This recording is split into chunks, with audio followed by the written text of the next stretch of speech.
अस्सलाम वालेकुम। सी ला की लेक्चर सीरीज़ के साथ मैं हूं आपका इंस्ट्रक्टर हसनैन हैदर। आज के लेक्चर में हमारा टॉपिक है पार्लियामेंट सोवरेनिटी। पार्लियामेंट सोवरेनिटी का टॉपिक ना सिर्फ सी ला बल्कि पोल साइंस के पेपर के अंदर भी आपको हेल्प करेगा। और जो यूके का कॉन्स्टिट्यूशन है उसमें ये क्वेश्चन पार्लियामेंट सोवरेनिटी से रिलेटेड आ ही जाता है।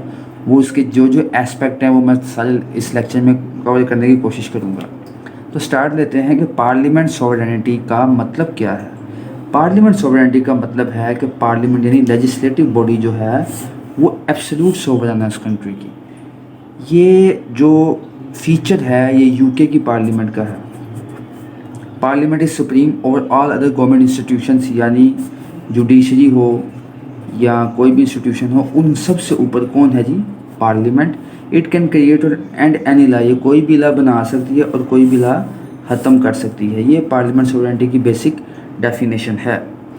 एविडाइसी, जो कि हमने लास्ट लेक्चर में भी डिस्कस किया था, यूके के एक बहुत बड़े जूरिस्ट हैं, वो कहते हैं जी कि जो यूके का कॉन्स्टिट्यूशन है उसके अंदर दो पॉइंट इम्पोर्टेंट हैं, दो ही फीचर हैं उसके। एक उसका फीचर है पार्लियामेंट सोवरेनिटी और दूसरा उसका फीचर है रूल ऑफ लॉ, जिसके बारे में हमने अपने प्रीवियस लेक्चर में डिस्कस कर लिया होगा। अब आए पार्लियामेंट सोवरेनिटी के हवाले से एक्सपर्ट ओपिनियन लेते हैं। तो ब्रिटिश के पॉलिटिकल थ्योरिस्ट हैं बहुत मशहूर, उनका नाम है जी डी लॉलमी। ये क्या कहते हैं पार्लियामेंट सोवरेनिटी के हवाले से? कहते हैं जी कि पार्लियामेंट कैन डू एवरीथिंग। कहता है ब्रिटिश की पार्लियामेंट कुछ भी कर सकती है, but can not make a man a woman and a woman a man. ये किसी औरत को आदमी और किसी आदमी को औरत नहीं बना सकती, बाकी ये सारे ही काम कर सकती है। इन शॉर्ट डी लॉलमी कह रहे हैं कि it is the most powerful and sovereign authority और इंस्टीट्यूट इन द वर्ल्ड, जो यूके की पार्लियामेंट है। इसी के हवाले से सर एडवर्ड कोक के ये स्टेटमेंट पेपर में कई बार पूछी जा चुकी है कि वो इसको जस्टिफाई करने का कहते हैं। क्या ये स्टेटमेंट है कि पावर, यहाँ पे जुरिसडिक्शन भी है, द पावर एंड जुरिसडिक्शन किसकी? Of parliament is so transcend. Edward Coke कहते हैं कि वो इस कदर ज़्यादा है कि and absolute that it can not be confined with in any boundary, कि कोई भी बाउंड्री इसको रोक कर नहीं रख सकती। ये कहते हैं सर एडवर्ड कोक। अब हमने ये देखा कि हर जो जूरिस्ट है, थ्योरिस्ट है, वो ये कह रहा है जी कि पार्लियामेंट सोवरेनिटी। तो यूके की पार्लियामेंट सोवरेनिटी इस कदर इम्पोर्टेंट क्यों है? इसके पीछे क्या रीज़न है? तो इसके पीछे रीज़न है जी सबसे पहले कि जो यूके का कॉन्स्टिट्यूशन है वो कोडिफाइड नहीं है। अब इस चीज़ का क्या मतलब होता है? जैसे कि पाकिस्तान का, या हम अगर एग्जांपल लेना चाहिए यूएसए का, तो इनके कॉन्स्टिट्यूशन कोडिफाइड हैं, लिखे हुए हैं, रिटन कॉन्स्टिट्यूशन है। यूके के जो कॉन्स्टिट्यूशन में 7 आर्टिकल्स हैं, पाकिस्तान के कॉन्स्टिट्यूशन जो अभी 1973 का चल रहा है इसमें 280 आर्टिकल्स हैं। तो ये आर्टिकल्स लिखे हुए हैं, इसमें सारी पावर डिफाइंड है। बट यूके का कॉन्स्टिट्यूशन जो है कोडिफाइड नहीं है, ये किसी एक किताब की शक्ल में मौजूद नहीं है। ये डिपेंड करता है, ये कंसिस्ट करता है डिफरेंट स्टैचूज़ पे, कन्वेंशंस के ऊपर और कुछ प्रेसिडेंट्स के ऊपर, ठीक है। और इसीलिए ये फिर यूके की पार्लियामेंट को इस कदर ताकत देता है कि क्योंकि कॉन्स्टिट्यूशन तो लिखा नहीं हुआ, तो जिस तरह एक आम लॉ बनाते हैं वो उसी तरह ही कॉन्स्टिट्यूशन अमेंडमेंट भी कर सकते हैं। यानी पाकिस्तान या यूएसए के अंदर कॉन्स्टिट्यूशन को अमेंडमेंट करने के लिए आपको मेजर जो है वो एब्सोल्यूट मेजॉरिटी चाहिए, 3/5 कहीं पे, कहीं 2/3 मेजॉरिटी चाहिए अपर हाउस लोअर हाउस से, वो उसका मैकेनिज़्म है। लेकिन ब्रिटिश के अंदर जो पार्लियामेंट है वहाँ पे ऐसा कोई मसला नहीं है। एक आम लॉ की तरह ही एक कोई कॉन्स्टिट्यूशन अमेंडमेंट टाइप चीज़ वहाँ पे पास हो सकती है। इसके बाद यूके के अंदर सेपरेशन ऑफ पावर नहीं है। अब सेपरेशन ऑफ पावर क्या चीज़ है? यूएसए के अंदर क्या है जी कि आपका जो लेजिस्लेचर और एग्जेक्टिव सेपरेट है। जो एग्जेक्टिव है यानी आपका प्रेसिडेंट, और दूसरी जानिब यूएसए की मैं बात कर रहा हूँ, दूसरी जानिब है आपकी लेजिस्लेचर यानी कि कांग्रेस। ये दोनों अलहदा हैं, दोनों की पावर्स अलहदा हैं और दोनों एक दूसरे को कंट्रोल करते हैं, पावर को सेपरेट किया गया है। लेकिन यूके के अंदर क्योंकि मदर ऑफ पार्लियामेंट है, यहाँ पे पार्लियामेंट के अंदर ही लेजिस्लेचर मौजूद हैं, यानी कानूनदान, कानून बनाने वाले, और उन्हीं कानून बनाने वालों में से लेजिस्लेचर्स के अंदर से ही आपको जो मेजॉरिटी पावर में जो भी पार्टी जीतती है वही पार्टी गवर्नमेंट बना के एग्जेक्टिव बन जाती है। यानी कि इनके अंदर सिस्टम जो सेपरेशन ऑफ पावर नहीं की गई, बल्कि फ्यूज़ है, पावर फ्यूज़ है, सेपरेशन नहीं है यूके के अंदर, जिस वजह से पार्लियामेंट को बहुत अथॉरिटी मिल जाती है। तीसरे नंबर पे जुडिशियल रिव्यू एब्सेंस है और लिमिटेड है। ये दोनों बातें हैं, दोनों बातों को आपको समझा देता हूँ। जुडिशियल रिव्यू के पहले समझ लें मतलब क्या होता है। जुडिशियल रिव्यू का मतलब होता है कि कोई एग्जेक्टिव जैसे कि प्राइम मिनिस्टर या लेजिस्लेचर जैसे कि असेंबली या पार्लियामेंट कोई भी कानून बनाए या कोई एक्शन ले तो जुडिशरी उसको नल एंड वॉइड करार दे सकती है। पाकिस्तान में भी और यूएसए के अंदर भी ये काम हो सकता है, क्योंकि कॉन्स्टिट्यूशन रिटन है। उस कॉन्स्टिट्यूशन की लाइट के अंदर जो सुप्रीम कोर्ट है उस कंट्री की, वो फैसला दे सकती है कि ये जो लेजिस्लेचर का ये एक्ट है या इस जो एग्जेक्टिव का ये एग्जेक्टिव ऑर्डर है या कोई उन्होंने जो कोई पॉलिसी बनाई है ये कॉन्स्टिट्यूशन के ख़िलाफ़ है, लिहाजा इसको नल एंड वॉइड करार दिया जाता है। इस तरह सुप्रीम कोर्ट या कोर्ट्स उस कंट्री के जुडिशियल रिव्यू कर सकते हैं पार्लियामेंट की फ़ैसलों को। बट यूके के अंदर लिमिटेड जुडिशियल रिव्यू है। डॉक्टर बोनहैम केस के अंदर ये बात थोड़ी बता देते हैं आपको यहीं पे। डॉक्टर बोनहैम केस के अंदर ये बात डिसाइड की गई थी कि अगर कोई लॉ है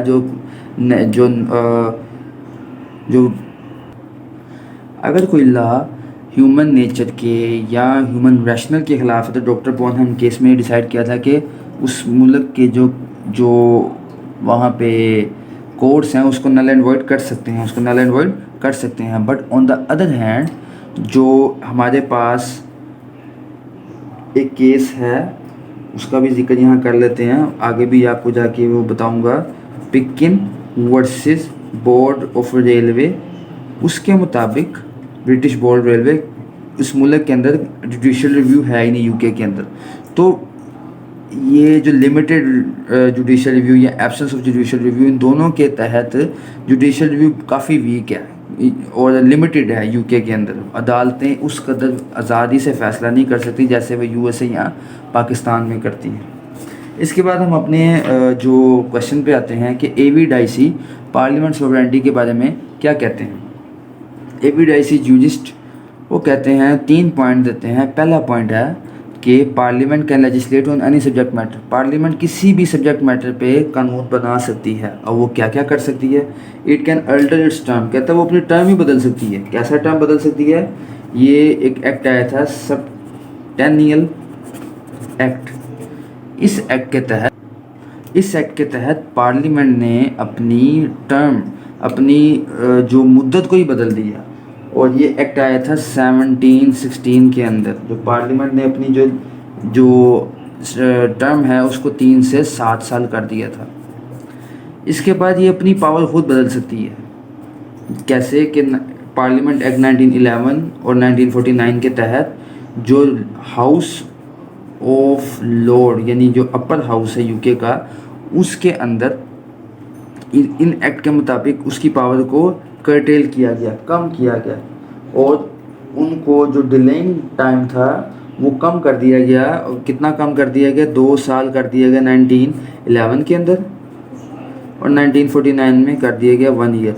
यानी वो 2 साल और उसके बाद फिर 1 साल तक कोई भी जो बिल है उसको रोक के रख सकते हैं। Otherwise house of Lord house of common जो लोअर हाउस है, जो वो बिल पास करेगा वो फिर मानना पड़ेगा हाउस ऑफ लॉर्ड्स को।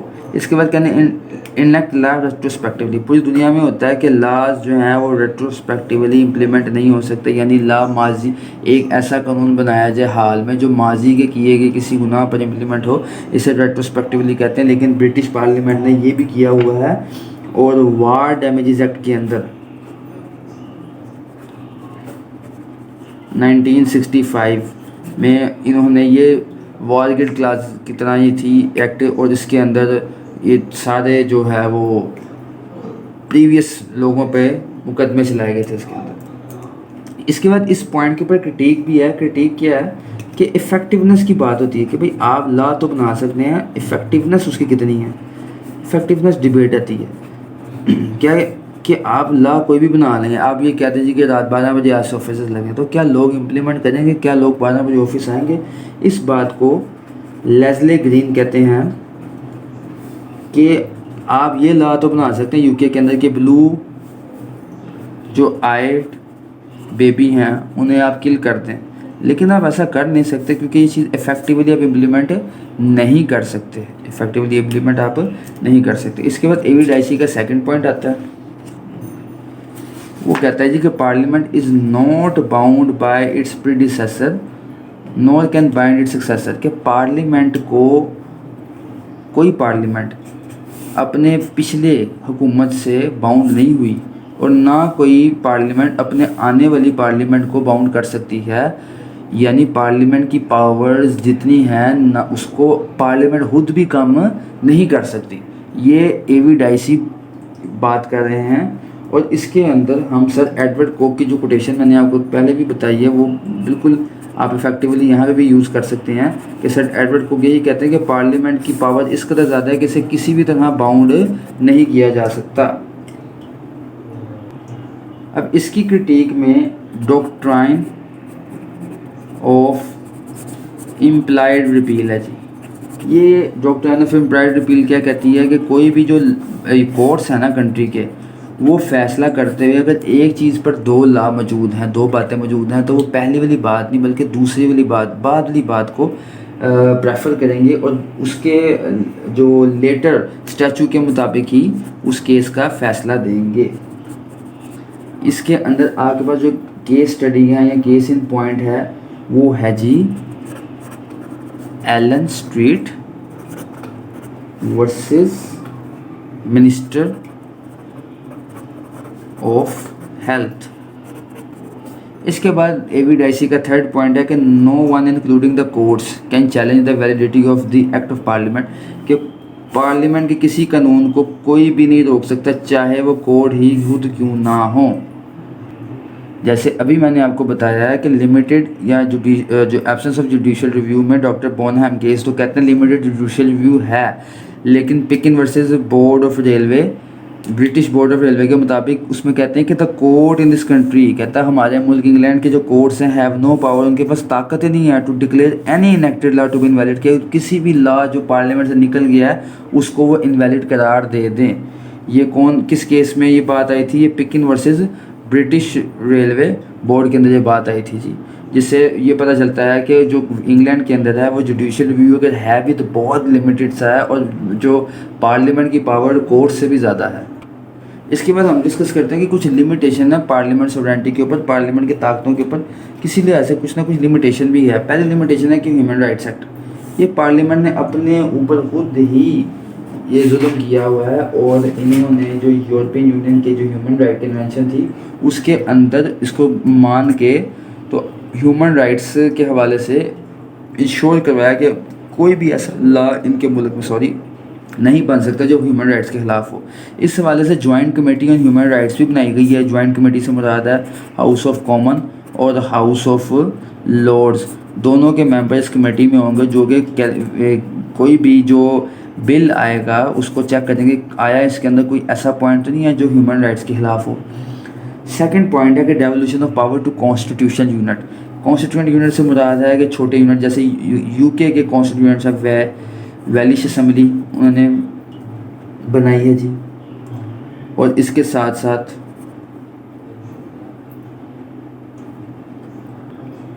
स्कॉटिश पार्लियामेंट बनाई है। जिस तरह पाकिस्तान के अंदर 18th अमेंडमेंट के तहत इन्होंने जनाब सूबों को पावर दी है, तो उसी तरह सूबे वहाँ के कॉन्स्टिट्यूशन जो वेल है और जो स्कॉटलैंड है उनको भी यूके ने पावर ट्रांसमिट की है। लेकिन ये पावर, ये याद रहे कि यूके की जो पार्लियामेंट है वो किसी भी वक्त वापस ले सकती है, आया वो वापस नहीं लेगी, ये बात तो कन्फर्म है।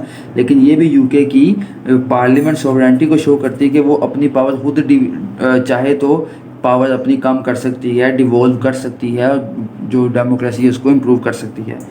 इसके बाद है पॉलिटिकल सॉवरेनिटी। पॉलिटिकल सॉवरेनिटी से मुराद है कि पब्लिक व्यू या पब्लिक ओपिनियन जो है वो इम्पेक्ट करता है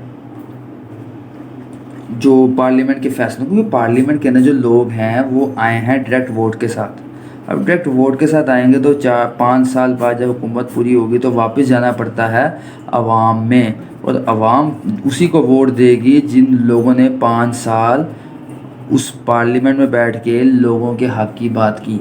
तो जो पॉपुलर सॉवरेनिटी या पॉलिटिकल सॉवरेनिटी बड़ी इंपॉर्टेंट है, जो कि पार्लियामेंट सॉवरेनिटी को जो है वो इफ़ेक्ट करती है, लिमिट करती है। इसके बाद एक बड़ा इंपॉर्टेंट पॉइंट है डेलीगेटेड लेजिस्लेशन।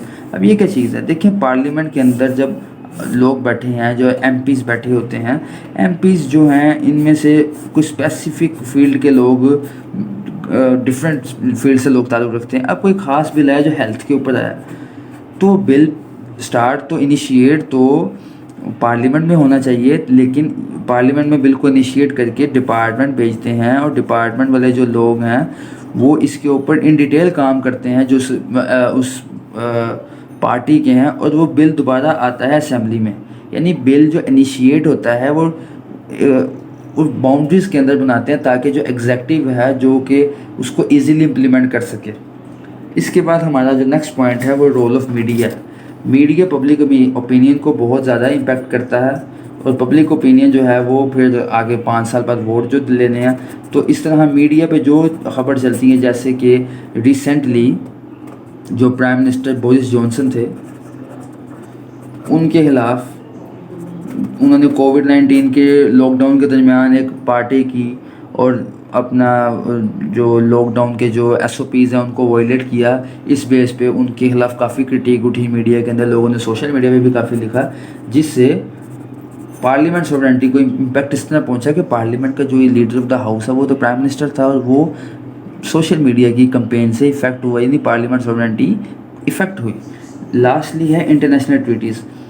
जैसे अभी हमने उसकी बात की थी ह्यूमन राइट्स की, जो यूरोपियन यूनियन की ह्यूमन राइट्स का मेंबर बन गया 1998 में, यूके बना हुआ है। इसके बाद कोई जो पेरिस क्लाइमेट अकॉर्ड है, इसके तहत कोई ऐसा लॉ नहीं बनाया जा सकता जो पेरिस क्लाइमेट अकॉर्ड के खिलाफ हो, यानी क्लाइमेट के किसी एस्पेक्ट को वो इफ़ेक्ट कर रहा हो। तो ये चीज़ें भी पार्लियामेंट की सॉवरेनिटी को जो है वो कंट्रोल करती हैं। लास्टली हम अपने कंक्लूजन पे आते हैं। कंक्लूजन लिखते हुए हम इसे पॉइंट पहले कंपैरिजन की अलग हेडिंग दे के कंपैरिजन लिख सकते हैं कि USA और पाकिस्तान का कंपैरिजन कर लेते हैं UK के साथ, और पार्लियामेंट सॉवरेनिटी को देख लेते हैं। USA के अंदर जैसे हमने डिस्कस किया कि पार्लियामेंट यानी कांग्रेस एक अलग डिपार्टमेंट है, और एग्जेक्टिव यानी कि जो प्रेसिडेंट है वो एक अलग डिपार्टमेंट है। एग्जेक्टिव चला कंट्रोल कर, प्रेसिडेंट है एग्जेक्टिव, और ये अपना ही एक सिस्टम चलाते हैं। दूसरी तरफ कांग्रेस है जिसके 2 हाउसेज हैं, हाउस ऑफ रिप्रेजेंटेटिव और सेनेट, और इनके दरमियान जो सेपरेशन ऑफ पावर्स की गई है, और तीसरी तरफ वहाँ पे कोर्ट्स भी हैं जो कि इन दोनों के लॉज को कंट्रोल करते हैं, तीनों एक दूसरे को कंट्रोल कर रहे हैं। ये आप इंशाल्लाह नेक्स्ट लेक्चर में इसको भी देखेंगे। और पाकिस्तान के अंदर आप यहाँ डिस्कस कर सकते हैं कि सुप्रीम कोर्ट काफ़ी एक्टिव है, जो कि यहाँ की पार्लियामेंट के निकलते हुए एक्ट को कंट्रोल करती है, और काफ़ी एक्ट में सो मोटो नोटिस भी आ जाते हैं एक्शंस के अंदर जो प्राइम मिनिस्टर के या एग्जेक्टिव के होते हैं। तो इस तरह के जो मसले मसाइल हैं वो UK में जो एग्जेक्टिव है उन्हें दरपेश नहीं है।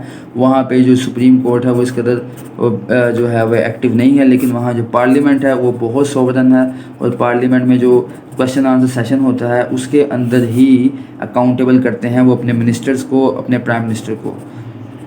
तो यहाँ तक हम अपने लेक्चर को कंक्लूड करते हैं इस दुआ के साथ कि अल्लाह आपको कामयाबी अता करे। Thank you.